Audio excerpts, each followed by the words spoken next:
সত্যি কথা বলতে কি অরূপ, আমারও প্রথমে মনে হয়েছিল জানিস তো, নীলয়ের এই যে স্বভাবটা, মানে এই যে ওর হাতে পায়ের উপরে কন্ট্রোল থাকে না, এটাকে কাজে লাগিয়ে কেউ খুনটা করেছে।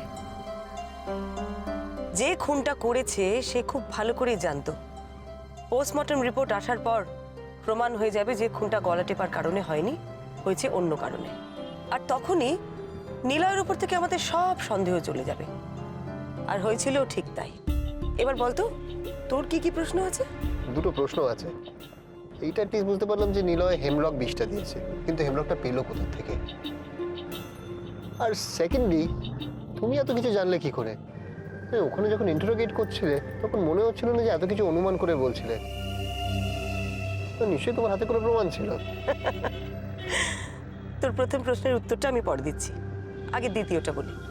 নিলয় যখন গিয়ে মেকআপ রুমের দরজা বন্ধ করলো, তুই কিন্তু দু একবার ধাক্কা দেওয়াতেই দরজাটা খুলে গেল। তাছাড়া রায়কে হসপিটালে নিয়ে যাওয়ার জন্য যখন আমরা গাড়িতে তুললাম, তখন রায়ের মৃত্যু হয়।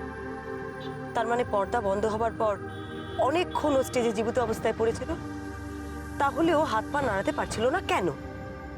তারপর ধর ওই অ্যাজ ইউজুয়াল কথাটা, দলের সকলের সঙ্গে কথা বলে আমি জেনেছিলাম যে রায় সবসময় সময় আসতো, কখনো দেরি করতো না। অথচ নিলয় রায়ের সম্পর্কে বলল যে অ্যাজ ইউজুয়াল লেট করে এলো শোয়ের দিন। তারপর সেদিন যখন ওদের রিহার্সালে আমি গেলাম, তখন ওরা ওই সিনটা রিহার্সাল করছিল, ওই গলা টেপার সিনটা। আমি দেখলাম ওরা অনেক সংলাপ বলছে রিহার্সালে, যেগুলো কিন্তু শোতে রায় বলেইনি। মানে ওরা সোজাসুজি গলা টেপার দৃশ্যে চলে গিয়েছিল। কেন সোজাসুজি গলা টেপার দৃশ্যে কেন চলে যেতে হয়েছিল নিলয়কে?